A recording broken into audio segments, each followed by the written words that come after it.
Parliament के इतिहास में कभी ऐसा नहीं हुआ कि 2/3 ऑफ दी जो आपकी स्पीच है उसको एक्सपंज कर दे। ये टोटली लोकतांत्रिक था। और उन्होंने विदेश में जाके क्या कहा था? यही तो कहा था कि लोकतंत्र खतरे में है। आप बताइए, देश का एक गृह मंत्री ये कह दे कि भाई जो उपद्रवी हैं उनको उल्टा लटका दूंगा। ये नहीं कि आप जुडिशरी का भी काम करने लग जाएंगे क्या? आप ये कह सकते हो कि हम सलाखों के पीछे करेंगे। और देखिए, ये कोई गलत बात कह दें तो ठीक है।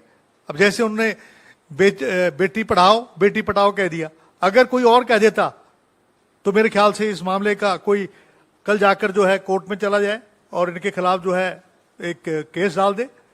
तो मेरा ये कहना कि मेन मुद्दा हमारा है ओबीसी के बारे में। तो ये 7 फरवरी को जब उन्होंने ये लोकसभा में मामला उठाया, तो आपको बताऊंगा कि 13 अप्रैल 2019 को राहुल गांधी जी ने कोलार में एक भाषण दिया था और 16 अप्रैल को वहां के एक विधायक थे पूर्णेश मोदी, जिन्होंने सूरत में शिकायत कर दी। और 7 मार्च को शिकायतकर्ता अपने ही केस पे और जो कि स्टे ले लेता है। अभी स्टे क्यों लेता है?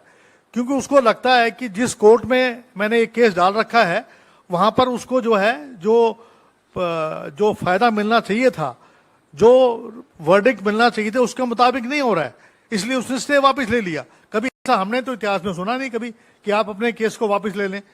उसके बाद जो है, जब 7 फरवरी को राहुल जी ने ये जो मैंने आपको सारी बातें बताई जिसकी भूमिका मैंने बनाई थी, उसको लेकर जब ये बात करते तो 16 फरवरी को वो स्टे अपना वापस ले लेता है। और देखिए 17 फरवरी को ट्रायल शुरू हो जाता है।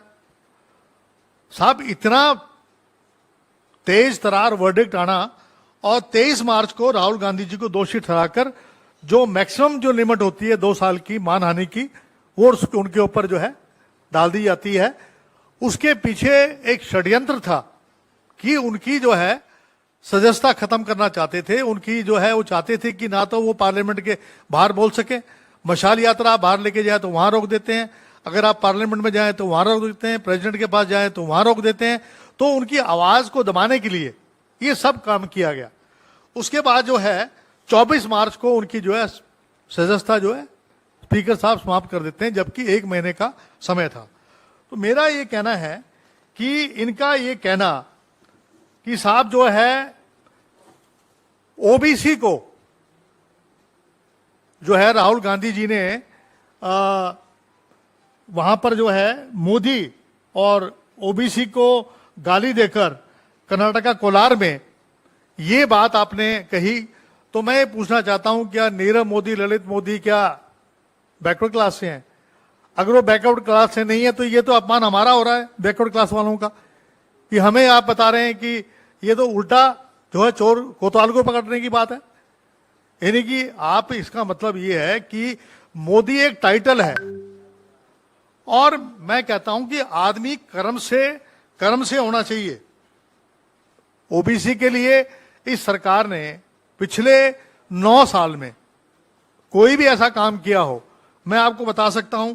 हमारी जो 1932 में पूना पैक्ट हुआ, तब रिजर्वेशन के बारे में बातचीत शुरू हुई कि बैकवर्ड क्लास को रिजर्वेशन मिलना चाहिए। पंडित नेहरू जी ने ओबीसी कमीशन 1953 में उसको कॉन्स्टिट्यूशनल राइट दिया। और पहली बार ओबीसी को 1977 में कांग्रेस की गवर्नमेंट थी उत्तर प्रदेश में, जब उनको रिजर्वेशन का हक दिया गया।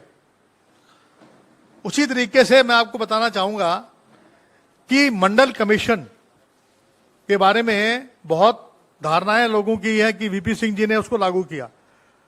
वीपी सिंह जी तो ने केवल घोषणा की थी, लेकिन जो गोलवरकर के जो फॉलोअर्स हैं, जिसमें मोदी जी भी जो हैं गोलवरकर के फॉलोअर हैं, जो बात करते हैं कि आरक्षण के खिलाफ बात करते हैं, उन लोगों ने वीपी सिंह की सरकार गिराई और वो उस कानून को लागू नहीं कर पाए।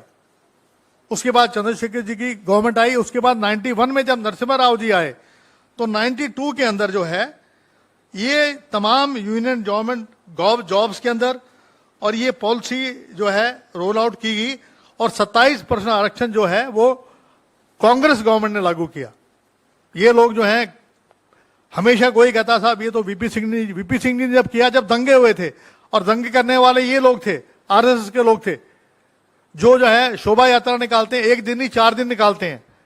आप रामनवमी की एक दिन निकाल सकते हैं, आप 4 दिन निकालते हैं, और हाथ में भाले होते हैं, हाथ में तलवार होती है, हाथ में आपके जो है वेपन्स होते हैं, और फिर आप कहते हैं कि हम तो भाई शांति प्रिय आदमी है। तो मेरा कहने का मकसद ये है कि इन्होंने जो है कोई काम नहीं किया। जो काम वीपी सिंह जी करना चाहते थे, उसको अगर लागू किया तो कांग्रेस गवर्नमेंट ने किया 1992 में।